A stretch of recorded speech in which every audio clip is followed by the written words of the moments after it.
Hi everyone, welcome to Who Said What with your hosts Hiba and Nira. We're two sisters in our 40s with lots of stories to share.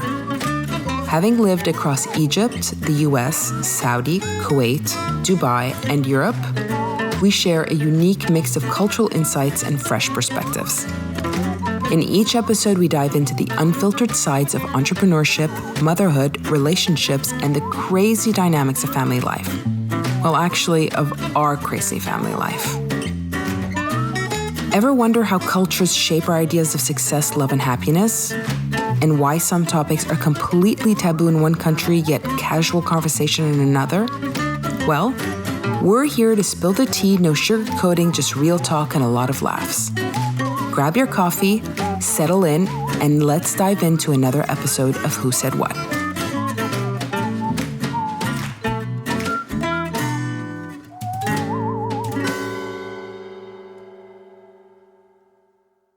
Hi everyone, we're back with another episode of Who Said What. I am Hiba. And I am Nira. And today we have a very good and amazing guest for this time of the year. Ramadan is coming up soon, so we want to ask her a lot of questions.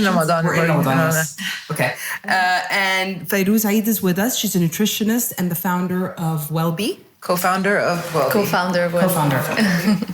And so basically we're very happy that you're here with us. Fayrouz, please maybe introduce yourself and tell us how you started your journey, because I know you started it. How long has it been? It's been several years now. God, like almost 15 years. Oh, wow. I didn't realize it was that long ago. Okay. Yeah. Give us a bit of background. Ramadan Kareem. I'm so happy that I'm here. I started my journey right after I gave birth to my son. I had gained weight. I gained 30 kilos. And up until that, I had no idea what nutrition was. All I knew about nutrition was the diet that you get from the dietitian, and that's it. And then I found myself really, really interested in the topic of nutrition. I started to read about it, and then I just found so much passion towards the topics that I decided to go back to school and actually study. I had graduated from AUC. I decided to actually go in the career of studying food science and nutrition. I did that, and then everything. Where did you do that? Here? No, I did it in the US. It was a distance learning program in the University of Alabama. Okay. And it was focused on nutrition and food science. And it just completely changed my life. How long was that program for? It was 2 years. Oh, okay. So how was your journey? Okay, so because all of us, after we have kids, it becomes very difficult to lose weight.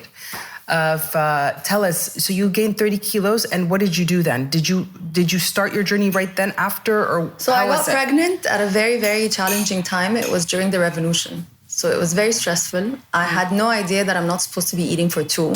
I thought I was eating for two, so I was overeating. I wasn't moving. It was a very stressful time. And I've always been in a very, very skinny body. Like I had no idea, anything related to nutrition. So I gained 30 kilos, and I thought that I was actually going to lose them very fast, given that I had never gained weight before. So did you gain them post or during your pregnancy? During my pregnancy. Okay, so that's not that. It's a lot, but it's actually not. The healthy normal pregnancy weight gain is like 11 kilos if you're starting your pregnancy at a normal weight. Okay. If you're starting I heard that before. I gained 25 kilos. Were you underweight or overweight? No, I was a good weight, but I was with twins, but still 25 kilos was a bit high. Yeah, and if you're starting your pregnancy overweight, then a good, actually healthy range is to gain maybe 7 kilos. If your normal weight, it's 12 kilos. Wow. So I gained in my second pregnancy, after I had studied nutrition, 12 kilos in Layla's pregnancy, the second baby. In my first pregnancy, Ali, I gained 30 kilos. Oh, God. After I gave birth, I had maybe about 18 kilos extra to lose. Oh, wow. So this is when I actually started to study. I started to just slowly change my lifestyle. And it completely just shifted everything. Like I thought I was doing it to lose weight, but it completely just changed the way that I'm living my lifestyle. It completely changed my relationship with food, my sleep health, my mental health, everything. To give us tips, like what were certain things that you did that changed that made you lose weight eventually over time, and how long did it take you? Because I think a lot of women always get frustrated. They always want to see results quickly. فأنتي, how long did it take you to lose those 18 kilos, and what were the changes that you made? And some people lose weight much faster than others. It's like genetics, you know what I'm saying? Some people gain and then they have the baby and they look like before they had the baby, immediately. I went down pretty quickly after my pregnancy. I gained weight after, during COVID. Your lifestyle actually makes a difference. So for Laila, my second pregnancy, because the difference was 3 years between my first son and my daughter, I had changed my lifestyle. So I got pregnant while I was working out. I was eating right. So my body bounced back to its normal right before pregnancy. Before I got pregnant with Ali, my first son, I wasn't working out. I was just pretty much existing. Yeah, you were in your 20s time? Yeah, I got pregnant when I was 23. Oh, yeah, okay. So tell us about those nutrition. tips. Sorry, but nutrition on its own, no. You have to work out simultaneously, right? I mean, or... No, nutrition can actually completely change your life, but I think any movement is very necessary in general for your lifestyle, for your health. So they're both important. I would say because of my job and because of what I do, I'm more focused on nutrition. So movement for me is one of those challenging things up until today where like it completely drops. So it's not as consistent as my lifestyle when it comes to eating. One of the best things that I did back then is actually the first thing I did was Google like, how do I lose weight fast? Which is the first thing that women yes, or men, exactly. I think, you want to see fast results. Yeah. And I completely just changed my mindset is the more I read, the more I learned, the more I was rooted in knowing that this is for the long run. Yeah. This is not something that I'm doing just to lose weight. So I would say the first thing for anyone, get educated. Read, maybe join programs, on Instagram, follow people that are credible. Just get well-rounded with more info because awareness is what will continue with you. Because most people go into like their weight loss journey with so many emotions. Yeah. I'm angry, I'm frustrated, I hate my body, I don't recognize it. And the emotion doesn't last with you. What lasts with you is the awareness. Yeah. So that would be the first thing before what you're actually eating. It starts here. Mm-hmm. This is one thing that I'm focused on even today in my programs. I don't give diets. We actually start with habits. Okay. So learning how to replace old habits with new habits is one of those things that will last with you. Your mindset, of course, the awareness. And then you start adding instead of removing. The first thing people do when it comes to losing weight is ده ممنوع وده ممنوع وده ممنوع. Yes. فالممنوع مرغوب. Your mind will always be telling you that you want this. So instead of focusing on like all the extra, calories and fats and processed foods that you're doing, something called overcrowding. So you pretty much say, all right, I'm not going to change anything in my lunch or in my dinner, but I'm going to add a salad right before it. So that salad has fiber, it has vitamins, it has minerals. So you're feeding different things in your body. You have nutritional hunger and you have physical hunger. So you have to make sure that you're getting in enough nutrients to actually stay full. So by overcrowding, you're not so much focused on removing and putting so much effort to remove things that you've been eating for years and years and years. You're actually focused on the positive. Yeah. You're focused on, all right, if I have my salad, I'll have my burger, بعديها. Okay, but just have your salad. That slowly starts to shift your entire lifestyle towards adding more things that make you feel good. And the healthier things, and then they start to kind of replace the bad things, I'm guessing. Yes, because number one, physically, your body craves the food that you give it the most. So if I were to give you today a green apple, and you start eating it every single day for like maybe 2 weeks, you're going to wake up on the 15th day craving a green apple. And same goes with chocolate. And same goes with chips. So we physically crave the things that we actually eat the most of. Yeah. So using that to replace it, it's very important. Understanding that you can't completely stop a habit. You have to replace it. So for a habit to form, there is a cue and there's a trigger and there's a reward. There's a cycle. You have to break the cycle in the place where you do the action. So let's say one of my habits is that I watch TV, I watch Netflix at night. Or from Ramadan, يعني بتفرج على مسلسلات رمضان. And I'm so used to, as a family, we all sit together and we watch a مسلسل في Ramadan and we eat something. You can't say, I'm not going to eat because I'm trying to live a healthy lifestyle. It doesn't work. Yeah. You have to replace it with something that's better. And then you actually have to know, and this will give you a reward. Just like the reward of eating with your family is social connection. It's you're used to doing something, so it's comforting. You have to start replacing it with something else that gives you a different kind of reward. Okay, so let's say, for example, I'm somebody who watches Netflix with my husband and I have to eat a tub of ice cream. Well, I don't. But anyway, so what do I replace it with?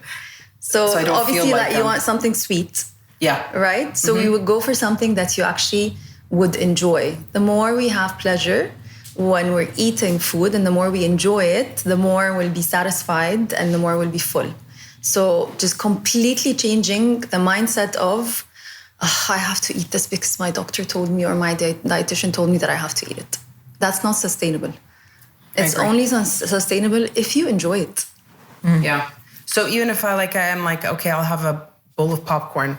If that's what I really like to do, I'll have half of it as opposed to what I would generally have, or... Yes, maybe portion control works for you. Yeah. Maybe completely replacing it with something else that's crunchy as well. I think in Egypt now, there's many different options to choose from. It's becoming easier and easier to have a variety of options to choose from that are actually better for us. Yeah, I agree. There's some good stuff. Do you have any suggestions, Nira? Well, as a former fat person, I had to change my relationship with food. It's not necessarily my habits, because I have bad habits, but I like my bad habits. I'll stick to them. Yeah, I lost 25 kilos since, but it was one of those things when I was younger, like you said earlier, when I was younger, I was fat and I went on all those crash diets, the Atkins diet. Of course. You're talking about the 90s, Atkins diet, I love the chemical diets, I love those 3-day diets, where you have like toast with the cheese, or you have all fruits one day, you have all fruits one day and stuff like that. And I would lose massive amount of weight. And then what happens with everybody, especially now, the narrative has changed a bit. I think it's whereas in the 90s, everybody would do these crash diets, and then at one point they would plateau and they stop losing weight because your body is much more intelligent than you think. Right. So when you start basically cutting calories and cutting portion controls, versus you'd eat like a whole chicken, now you're eating a quarter of a chicken, your body doesn't understand that. It thinks that it's starving. So it starts to store everything as fat, and therefore you kind of flatline and you stop losing weight, which is when you're obese is the most frustrating part, because you're like... And then you lose, because what happens is when you flatline, you get super discouraged, and you're like, fuck it. Where's my tub of ice cream? You're like, no matter what I do, it's not working out. So they say that diets work until they don't. Exactly. And then actually, but at the time, I was obese and inactive, like the gym was like, I'd get a rash thinking of the gym. and then I was in a car accident, and then I started losing weight because I was forced to go to the gym. Like I was in hospital for 3 weeks, and my muscle mass, I had lost 70% of my muscle mass, and balance was completely off. And so I had to do physiotherapy, and then the physiotherapist is like, you have to work out. And once I got in the gym, so it's been 25 years. I go... She lost her last 25th kilo this year. I know, and I lost I lost it very, very slowly. Like it was one of those things where it was like 3-4 kilos a year, and then once I lost that, it just stayed off. And I adjust, because you adjust one thing and then you lose weight, and then you keep it off. And then it's about keeping it off. One of my favorite quotes, I don't know if you guys know it, you can tell me who said it. It says the fastest way to get somewhere is to go slow. So it's because we're just living in a very fast-paced world. Yeah. Everything is so fast. So we want fast results. And actually the slower we go, the more sustainable and the less effort by time you'll have to put in keeping that. You have clients, right? Yes. Okay. What do you tell a client? Because there are some people that you compare, because there are some people that lose weight very easily and very fast. And then some others, it's like it's deadly slow. So what do you tell your clients when they're frustrated and it's been like 3 months, they're like being good. And, what do you tell them? So the way that I work with my clients is that we do something called deep health. Have you guys heard of it before? No. So deep health is actually looking at your body as a whole, not as a number on the scale. So in order to lose weight, we're so used to focusing on just nutrition, on just the calories in, calories out, on restricting our diet. When in reality, when they did a lot of research, it's based on maybe 6 different things. So deep health is that you start to look at your life and your weight as 6 different boxes. The first one is your mental health. Second one is your emotional health. Third one is your social health. Fourth one is your existential health, which is, what's my purpose? What's my, maybe connected to your spiritual well-being. The fifth one is the environmental health. So my house, my office, the country that I live in, the city that I live in, does it help me to actually just leave my house and go for a walk and so on? And then the sixth one is the one that we all know, the physical health, which is pretty much your nutrition, your workout, and your sleep health. Okay. So we start to focus on 6 different things that just by working on these things, you can lose weight. So when someone gets really, really frustrated, it's like, all right, let's try to fill another bucket that maybe is not helping you out. So for example, the more you connect the buckets together, the more you will get sustainable results. So your social health is your relationship with your sister, your husband, or the people you spend the most time with, your colleagues at work. You can use that relationship to promote and fill the physical health bucket, which is your nutrition. So let's say you and your husband, you're working all day, he's working all day, you're barely, connecting all day, and then you actually meet for dinner, or this is the one meal that you have together. You decide, all right, why don't we start walking together? We go for a walk after dinner. So you're ticking the physical health box, you're ticking the social box where you're connecting with your husband, you're building a habit that helps you to meet your goal of weight loss without focusing so much on the fact that I need to, work out and I need to eat less or I need to restrict my diet. So it gets really frustrating, but it gives you other places where you can focus on in a positive way so that you can continue the journey. Okay, so you find that that's a positive reinforcement for your clients? Very. Okay. And something else that I do with my clients is the community support. It's very important to get support in your journey because it gets frustrating. You kind of start to feel like exactly what you said, like no matter what I do, it's not happening for me. So that support is exactly what we need to continue doing what we're doing. Yeah. And do you work mainly with women or over men? Yes, I work my programs. I do different types of work for nutrition. I do the one-to-one at the clinic, and then I do the programs, which is online. And we have women from Egypt and outside of Egypt, and they're mostly all Egyptians or Arab women, but people who are like-minded. They have the same goal of just, they enter the program thinking that they're going to lose weight. They lose weight, and at the same time, they start to love their bodies and heal their relationship with food, and it completely shifts their entire mindset.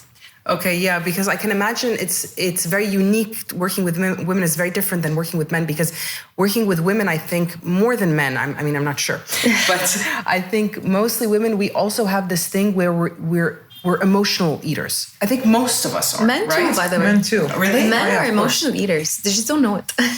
Maybe, I think we know it, but yes, of course, They're not in touch with their feelings, so they don't know that that's why they're eating. Yeah, you'll find a man telling you like, I'm not emotional at all. And then you see him, going through the emotional eating. They just don't know it. But I think that's a very important thing for women because I think it's kind of ingrained in us. I feel like, from when I was young, I used to always feel like my friends and I, we used to have times where, oh, we're having such a great time, let's eat. Oh, we're depressed, let's eat. Oh, this one girl just got down. Have you not seen the way men eat when they're watching a football game and stuff like that? They eat. They like to eat. I think it's just society has made it more of an issue for women than for men. Or maybe it's more like if a guy's a flat bubbling's fool, I'm not saying anything, it's not like he's gonna have a hard time finding a woman, for example. If he's chubby? If he's chubby, no. You know what I'm saying? Women are not like, but there's so much pressure. There's so on much us pressure on looking women. in a certain way, and men get away with it, I think. And I think for us, it's become very difficult now because it's like you have to tick all the boxes for women. You have to look good.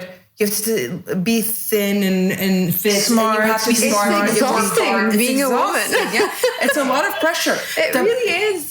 Deb, do you feel that pressure? Of course. I do. And because of the way that I was brought up too, you know, I think we were all brought up with similar tradition and same things that were said by all of our moms. And, you know, like for me, I love my mom and I think she tried her best, but she's always brought me up in what would people say? You know, what do people say? So you have to look good. You have to. So you're always scared so much about what people say. It's true. I think our mother she like mind fucked us. She's such a good cook and make us so much food. My mom too. And she used to feed me chocolate non-stop. صاحبتي قالت انت تخنتي قوي انا مكسوفه. I'm like, and then when you diet, she's like, ايه لا مش عايزه تاكلي. Yeah, I'm my like, mom. Like the contradiction is incredible. لا أنا my mom بجد she's always cooked amazing food ولازم كل يوم بعد الغداء she bakes something. She makes حاجة that smells فاهمة. So I remember I had just given birth and I was trying to lose weight, so I was staying over at her house وكنت يعني كانت بتطبخ لك كل يوم مش كده؟ يا ريت كنت هي كده بتطبخ بس مثلا اصحى بالليل to just you know grab water from the kitchen and go back to my room وهي صاحيه بقى بتنام متاخر. So she'd be like, أوزا تعالي عامله كيك. I'm like انا نايمه. She's like ما انت بقالك نايمه كتير قوي تعالي عشان اكلك كيك. يعني I think this is their love language. By the way, this is their love language for 100%. And I think it's a blessing. بجد بس it's دلوقتي we're trying to learn how to heal that relationship with. I think it's true because I noticed that's my mother's love language. Yeah, like it's her way to yes. she wants to feed you and any friend that comes over, anybody comes over, لازم تاكل, لازم أعرف شيء. I'm like, Mom. And you know, I don't know how you feel about this. أنا بقى I have this رعب because I was never fat, but I always had a tendency to be a little, يعني أنا for me, I'm the meme. We all did. I'm losing and gaining and losing the last 15 pounds until I die. You know that meme? Yeah. That's me. But anyways, I'm very conscious about it. And I think maybe I want to ask you how you feel about this. I'm very conscious about it with my daughter. My mother always, because we're close, my mother is always feeding Nina. لا طب أنت عايزة تاكلي إيه؟ أنت what? I was fat because of mom. Do not. I was fat because of my mother. I'm like the opposite, but I try to go the opposite. No, Nina, you cannot eat. She's intermittent fasting. She's 7, by the way. She's intermittent fasting. I don't really do that, but like I'm like, no, she cannot eat. She's just having a plain yogurt before bed. Like I don't want her to go through that issue, to have that issue as she gets older. I feel like I'm worried that I don't. So I would ask you a question. Let's say you're my client and you're telling me this. Yeah. How often does your daughter see your mom? Every day. Every day. So she lives right there. Right across the street. So she goes to school, صح? Yeah. And then she goes to your mom once a day? Or No, she spends... not necessarily, but we see my mother probably 5 days a week. Okay, so is it for lunch? Is it for dinner? Is it between meals? Between meals. All right, so so my mother's always giving me snacks. Amazing. Okay, so you're controlling her food intake at school? Or does she take a lunchbox with her? Yes. Okay, so you control her food intake, so let's say her breakfast and her lunch at school. She comes back home here and she has lunch في البيت. Yes, صح? generally. And then she has dinner في البيت. Right? So it's one time that she goes to your mom, maybe 4 times, 5 times a week. Yes. So I would say you're in control of the environment of which she's in 80% of the time. Yeah. That's true. That's not any... We think that the goal is to be perfect, 100%. No, it's 80%. That's amazing to have 80%. So it changes your perspective. Is that she's going for so much love at her grandma's, and she loves going there, and it kind of calms you down that you're not stressed all the time that she's giving your daughter snacks because she's having her breakfast, lunch, and dinner at home where you're controlling her intake. So it teaches her, how to actually, because she's going to grow up, she's 7 now, she's going to be 15, 16, 17, where you're not going to control anything. That's true. Not her breakfast, not her lunch, not her dinner, not even her water intake. So it teaches her that the base, you control what goes on in this house, the base of where, you're setting her up for success. Yeah. And it kind of starts to heal your relationship with food too, because, you know, you're coming from a background, same background that I'm coming from. Because my mom is my neighbor too. Okay. So pretty much my kids don't like the food, I'm going to go eat at Amal's. They just open the door and they go. But for me, صراحة, it worked out. And my mom started being my neighbor this year. My son is 14 and my daughter is 11. So for the past, you know, almost 13 years, I have been setting them up for success where my kids love to have a full meal salad for lunch. My daughter loves broccoli. Like, I've never seen anyone who loves broccoli. So I'm not worried when they go and they have cake. Yeah. It takes another box, which is the deep health that we're talking about. Social connection is so important. It is. You And know? especially in this part of the world, especially in Egypt, the social connection, the love revolves around always meals. Food. Ramadan بالذات. Yes. Ramadan أصلاً يعني, it's, if you think about it, it's the 1 month where the eating window is so small, and it's the only time where we actually only think about food. Yeah. food. And you pretty much only have 2 meals a day, almost. يعني فطار وسحور. Yes, I know. So what do you do? I have a question though, besides Ramadan, since we're talking about the whole nutrition. What do you think? Because I have a very strong opinion about this. Then again, I have a very strong opinion about just about everything. Yes. About all these people that are doing the sleeve now. What do I think about it? Yeah. Do you think it's healthy? Would you recommend it? I mean, I think I respect anyone who chooses to take care of their body in any way that they feel is best for them. So I don't say that it's not right, it's not wrong, it's maybe what you need, but I would recommend that you go to a doctor that you trust. but don't you find it's dangerous though? Because there's so many, I mean, I've known people that develop really bad habits. Of course. When they do the sleeve, because was it 12, 15 years ago, before the sleeve, they were doing the ring. Yes. Which I know damaged a lot of people's stomachs because they kept it in. This one girl got internal bleeding because she took it out, gained weight, and put it back in. Like Fayrouz says, it's not habit changing. I only know one case where it succeeded with the sleeve. This person, she had changed her entire life completely before getting the surgery done. So she maybe lived for 3 years as if she's living in her body that she wants to achieve. So eating well, eating right, moving, taking care of, doing everything. She has the best habits where, like, she has her high protein breakfast in the morning, she has her greens during the day, she drinks water, and it's just not working out for her. So when she did the surgery, she had already built the habits. People think that this is like a magic thing that I'm going to do and I don't have to do any of the hard work. You have to do the hard work. And actually, it's better that you do it before than you're going to have to do it after.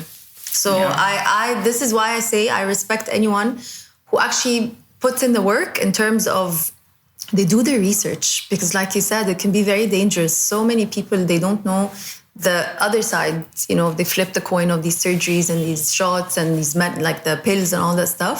They have to put in the work, and if that's what she needs, you know, then that's what she needs. Yeah, because I feel it doesn't change habits. Your habits doesn't. No, and I've met so many people that had the ring, and I'm thinking, they come with like a bag of candy, they're eating the candy, and then all of a sudden they're like, I'm full. And then in Ramadan, actually, per se, most of the people I knew that had done the ring, like, you have fatar, and within 5 minutes, 5 people are in the bathroom. Yeah. Because they ate more than they can, and so they're throwing up. Oh God, that sounds awful. Yeah. So It becomes so hard. A lot of people because you're forced. bulimic. You're forced, then physically you're forced to actually have to do the habits when before the surgery you have time and you have space to build those habits. And I think you have to enjoy. You have to enjoy your body and the process of eating and everything. So anything that's forced or anything that comes out of hate, you know, I hate my body, so I'm going to do this, it doesn't go anywhere. I just find, like, I see so many people, I think it's unhealthy. But then again, that's just... Yeah, you have a strong... I think it's unhealthy that people think that it's just something that's going to fix their entire, you know, and I don't have to do any work. Exactly. Because That's the biggest myth, that people don't do their research and they don't know. And because when you do it, you can't work out for the first, I think, month and a half, 2 months, because you're not able to get the proper nutrients to replenish what you've expended in your workouts, for example. So to me, I think workouts are very important with eating healthy. Like it's the combination. You have to have that combination of being active. Well, however, Of course. And I don't mean like movement is so important. Yeah. walking. Yeah, Just walking walk. is so underrated. It is super underrated. It's so like underrated. just walk, and you notice a huge difference. Huge difference. That's just me, though. I don't know. I walked for many years and I was a fat ass when I was, so I don't know about that. But I know. But maybe I was very stressed at that time, so I won't. But anyways, so yeah. That's something else. Is that I think we've normalized living under stress, so much stress that we have no idea how much it affects our weight. So 4 years ago, I had gained maybe 11 kilos without noticing. Right after COVID. Yeah, it was me at that time as well. Yeah, I started to gain weight. And then I think at that time we were all wearing like leggings and joggers. And like it wasn't so easy to tell if you're gaining weight like you're wearing denim. Mm-hmm. So I remember I started to gain weight and I had no idea that I was gaining weight. And I was actually gaining weight eating avocados and sourdough bread. I wasn't even like eating pizza and like, junk food. Until I noticed one day I was traveling with my sister and she captured this video of me walking. She's like behind me and I'm walking, yeah. Those are the worst. Oh my God. And then I'm like, of my life too. and I'm like, show me. And then I see the video and I'm like, wait, do I look like this? I swear to God, it was like, she's like, yeah, what's wrong? I'm like, that's not me. Wallahi, اتخضيت إن that's not me. إن ما فيش مشكلة, تمام. But it's not who I thought I was في المومنت دي. It's horrible. We were in Mexico. And suddenly, it's exactly what you're saying. I got so frustrated. And I فجأة حسيت إن أنا I'm really self-conscious.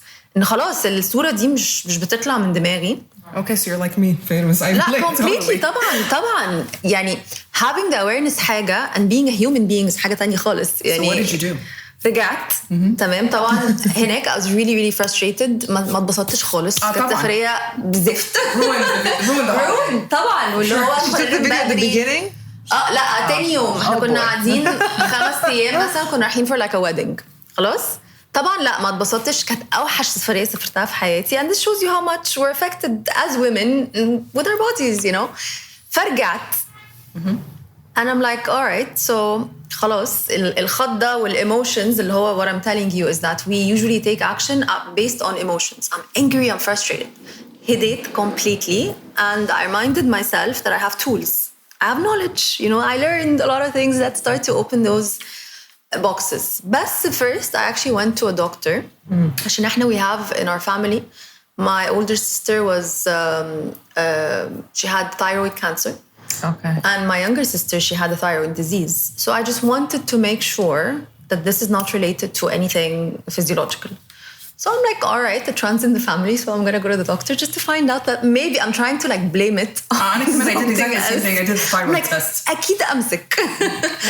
So I go to the doctor. The first thing, he's like a family doctor. He's amazing. First thing he says when he sees me, he's like, you are stressed. I'm like, no. I think there's something and I've gained like 11 kilos. He's like, you look stressed. You have no idea how stressed you are. And we did a lot of tests and stuff, and it turns out that my cortisol level is really high. So I sit with him, and then he's like, I'm just going to ask you to do one thing. I want you to listen to classical music. Have you guys heard of this before? No, I couldn't do that. Okay. I used to listen to it when I used to study at school. So I tell him, I'm like, I already listen to music. I love music. He's like, not your music, classical music. There's so much research that shows that actually listening to classical music lowers your cortisol levels. He's like, and I want you to start walking. I don't want you to work out. I don't want you to go to the gym. مش عايز أي حاجة. Just start walking 10 minutes a day. Do you live in a place where you can leave your house and walk around the block for like 10 minutes? I'm like, yeah. He's like, 10 minutes and then زوديها 15 minutes. ممكن نوصل لنص ساعة. That would be great. And you already know what you need to do with food. So مش هقول لك what to do with food. These are the 2 things that I'm going to ask you to do. That's amazing. Anna, nobody ever told me this. Who's your doctor? اسمه علي عبد الوهاب في Oasis Clinic في الشيخ زايد. Okay, good to know. He's amazing. هو أصلاً he lives in the UK. I think يعني مش عايزة أفتي بس هو بيجي يعني حتى الحجز معي بيبقى صعب قوي يعني. بس بجد he's the one who يعني لما both of my sisters and me and Completely incredible. Yeah. So, Taban, that was a huge... طبعا I walked out of the office, but it's a decision. Like I came back from Mexico, I'm like, honestly, it makes a difference to make that decision out of love for your body and not out of hate. I was hating my body from Mexico. خلاص, I took my hate out or frustration out. Coming back, learning to move, with love, the energy is so different. Okay? It's true. So because of my high cortisol levels, at that time, I would wake up in the middle of the night extremely hungry. Completely. Like I would wake up, go to the kitchen, grab something to eat. It's like sleepwalking and you go back to sleep. Oh, wow. So it affects your sleep health, affects your cravings. I was craving سكر بطريقة رهيبة. It affects your mood, it affects your energy level, it affects كل حاجة. It affects the way that you digest food. I listened to him. I'm like, all right, I'm going to take it slow because I've done it before. I gained 30 kilos or 18 kilos بعد الحمل. It's 11 kilos. I can do it. But to be honest, gaining weight out of stress, so different than gaining weight out of just eating. How is it different? Anna, for me... It felt like thick skin. Like it felt like you're just carrying the weight of the world. It didn't feel like weight. Anna, for me, during COVID, I gained 8 kilos. And it's like literally, I was wearing baggy... I refused to buy new clothes and I was just wearing these baggy clothes. And I was like, hey, ma tikhentish. Until Nira probably saw me like getting dressed or something. She's like, I don't think I ever saw you this fat. I'm like, fuck. I never... But it's true. But nobody ever told me that. Everybody told me, la, inti, maybe you need to work out harder. Inti, and I remember eating, I would go for like every month, which was unhealthy. 3-day water fast, 5-day water fast. My God, Nothing. Yeah. It was not budging. Yeah, no. I was like, oh my God. But Anna, for me, the stress went like 6 months ago now. Since then, I've lost like 2-3 kilos. But still, sometimes I think, because it's like, I'm like, okay, then this probably will fit me. And I try on things. It's like, it's so depressing. It's depressing. But I know that eventually, because now I don't have that stress level, I think eventually it'll come off because I'm being more, I'm not depriving myself like I was before. I stopped doing that because I realized it was making it worse. 100%. And I think one of the things that would really help with someone in that stage is to start actually seeing that food is not a problem, it's a solution. Yeah. So it's a solution to so many times or situations where there's a lot going on, things that maybe they're too hard for you to handle or feel. And the only thing that you can do to comfort yourself is to eat. Yeah. So when you start to look at food as a solution, it's not a problem to fix.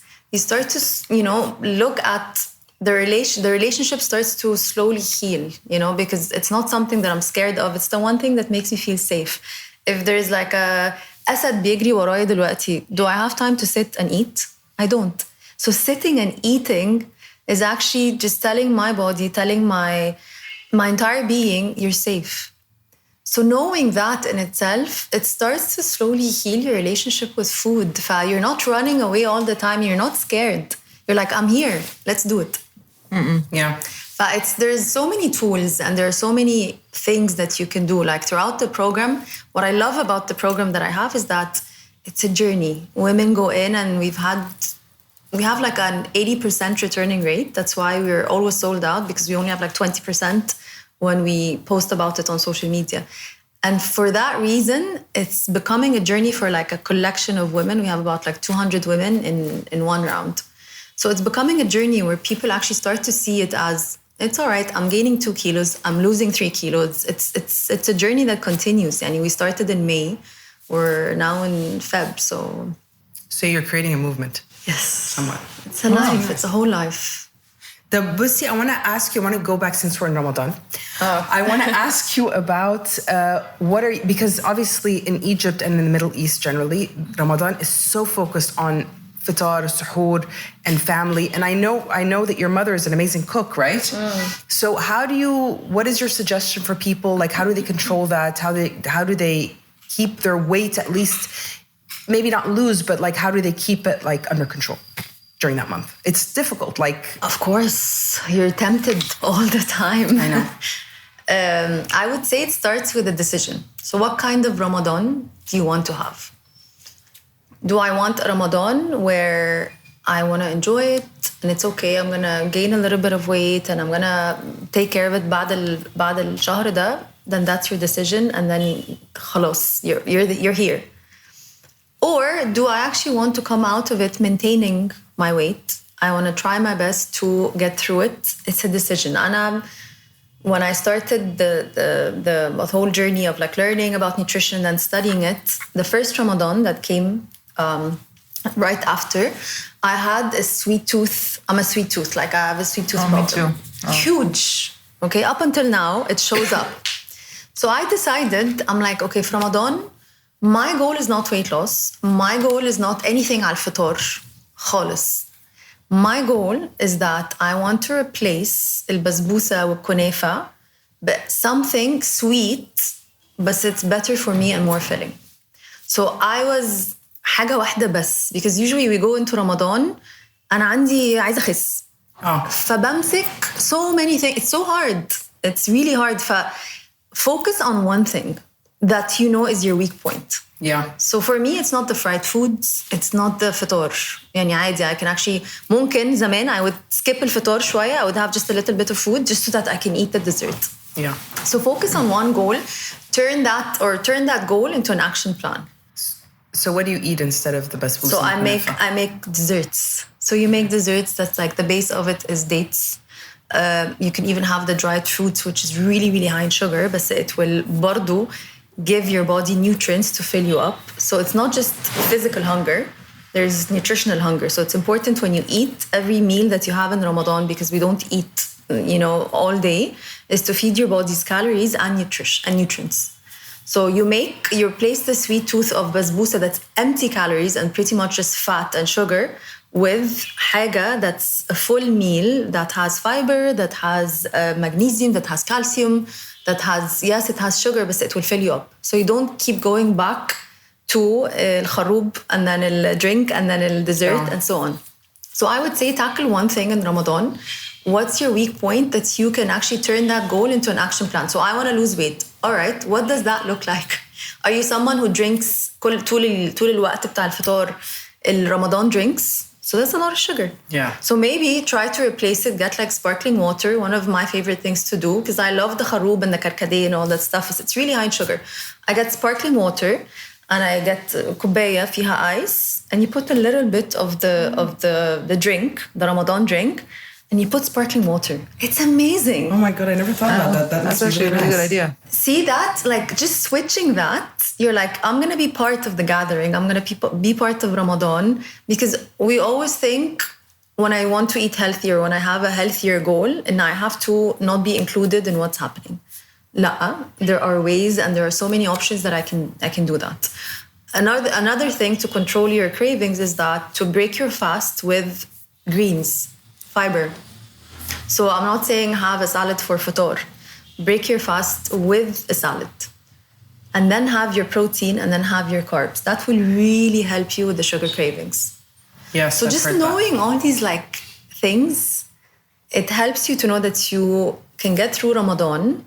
And that's the awareness that I'm talking about, is that learning more and understanding more. Yeah, those are great tips to be as well, not feeling completely excluded. Exactly. Like you're partaking in Ramadan, but you're not like... And I would say, I think برضو دي حاجة that most of us can relate to, the all or nothing. I was just going to ask you that, black or white. Everybody, we do that. I do that all the time.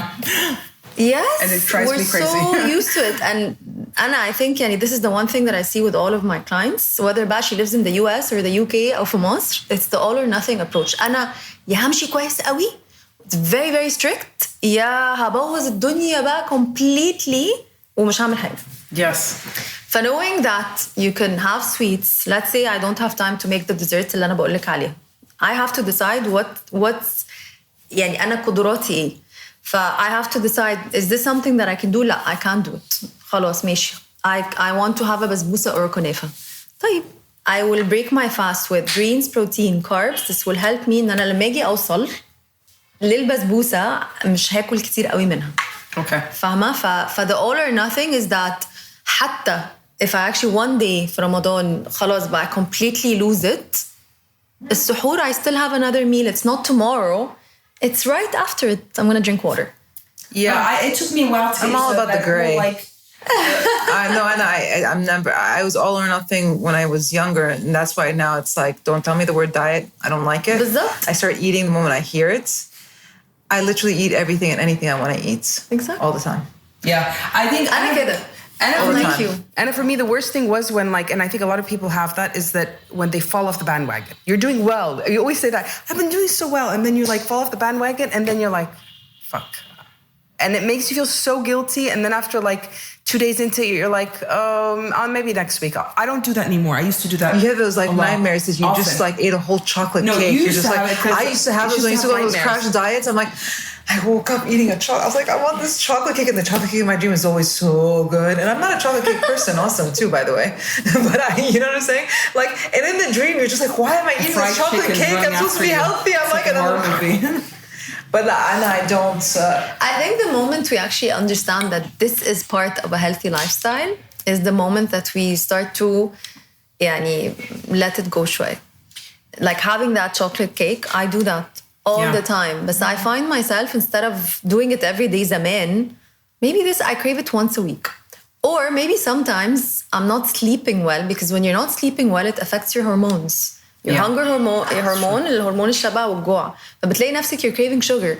فببقى عارفة I know and this is gonna be a horrible day. خلاص تمام all day because I didn't sleep well.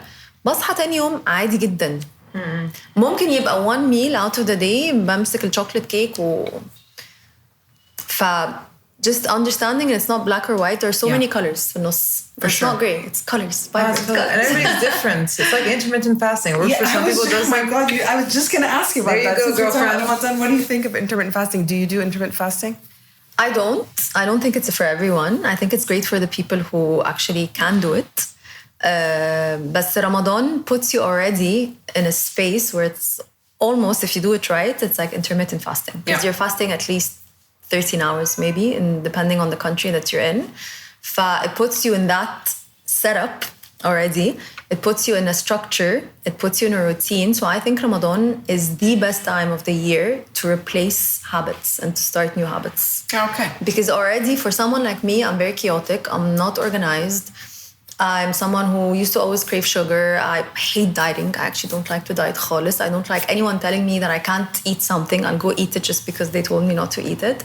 So Ramadan already sets you up for success because it gives you self-awareness, which is so important when it comes to changing the habits. It gives you structure, it gives you routine, and it helps you to actually fast. Fasting is so good for you. Yeah. If you do it right, and if you actually, it's very important when you do intermittent fasting or fasting for Ramadan, is that you have a big meal of like high protein. So a big meal means soup, it means salad, it means protein, means carbs, عشان to get the benefits of fasting. So people, I think one of the biggest mistakes that people do when they do intermittent fasting is that they break their fast على حاجة either very sweet. Yes, I know. أو حاجة صغيرة قوي. That's not gonna work. Yeah, it's true. So taking advantage of Ramadan to turn it into نفس فكرة intermittent fasting is great. I think with the suggestion you have, the recommendation of breaking any fast or like starting a meal out with vegetables, I think makes a huge difference. Of course. Because it fills you up too. Yes. It makes you want to eat more of healthy foods for some reason. I don't know. Yes, it does. And it gives you nutrients. Yeah. Which is very important. Okay. Okay, we're going to... So basically, I want to ask you a few things. What is... Okay, so... This is a question. What is the funniest or strangest DM you've ever received as an influencer? The funniest... المشكلة في الأسئلة دي إن دايما بهنج. Have you ever received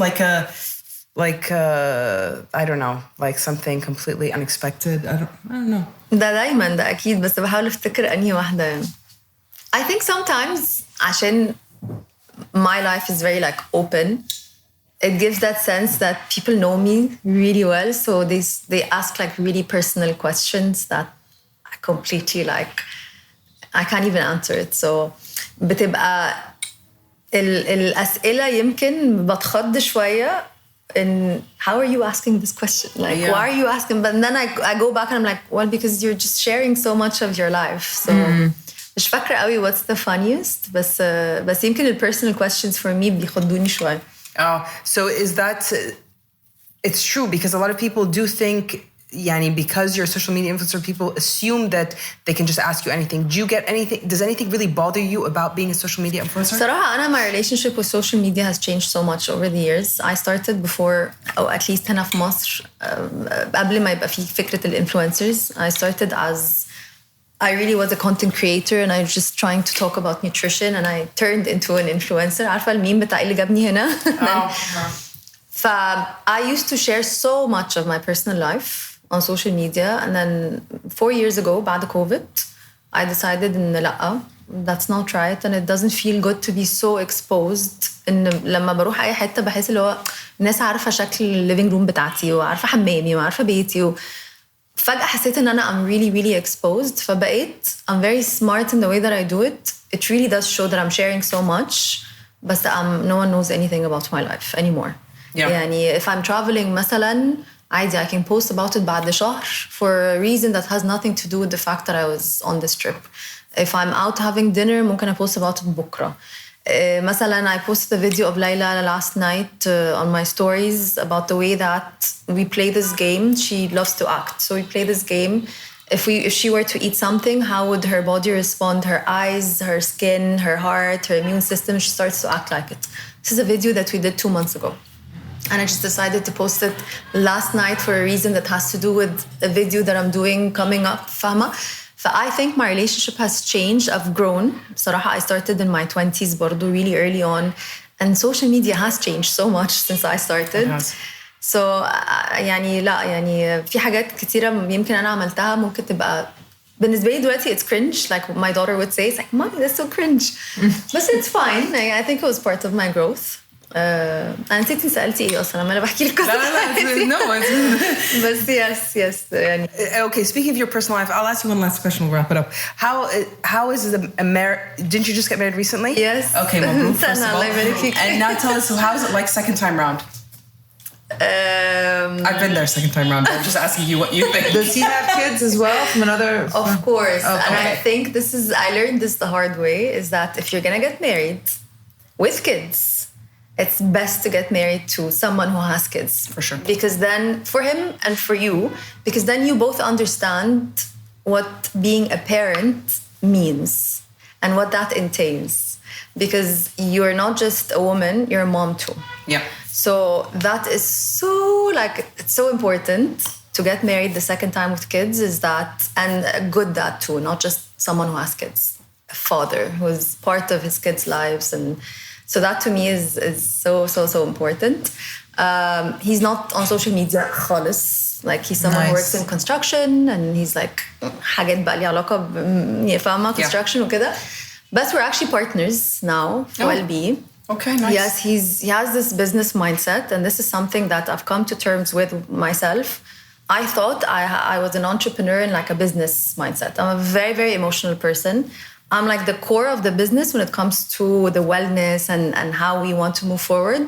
But I'm not someone who can come up with a strategy. I'm not a business-oriented person. خالص. So he's helping you with that. So he's doing that. That's great. So he's doing that, and that's why Wellbe was founded into 2021. And that's why only in the past maybe 7 or 8 months, it's turned into an actual business with like the programs and the products and so on.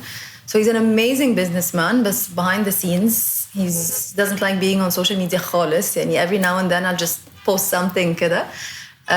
So I respect that so much for him, and he respects what I do, and he actually admires what I do, which is to me is something so important. And he supports me so much.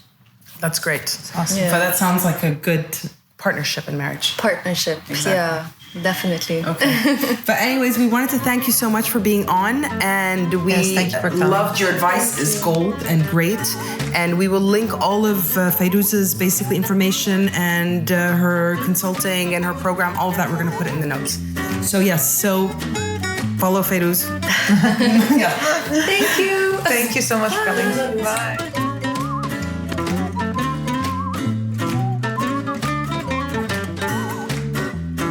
Thanks for tuning in to Who Said What. We hope you enjoyed this episode and found a bit of laughter, a few lessons, or even a new perspective along the way. If you like what you heard, don't forget to subscribe, leave us a review, and share it with your friends. Also, don't forget to follow us on social media for behind-the-scenes moments and to stay up to date on what's coming next.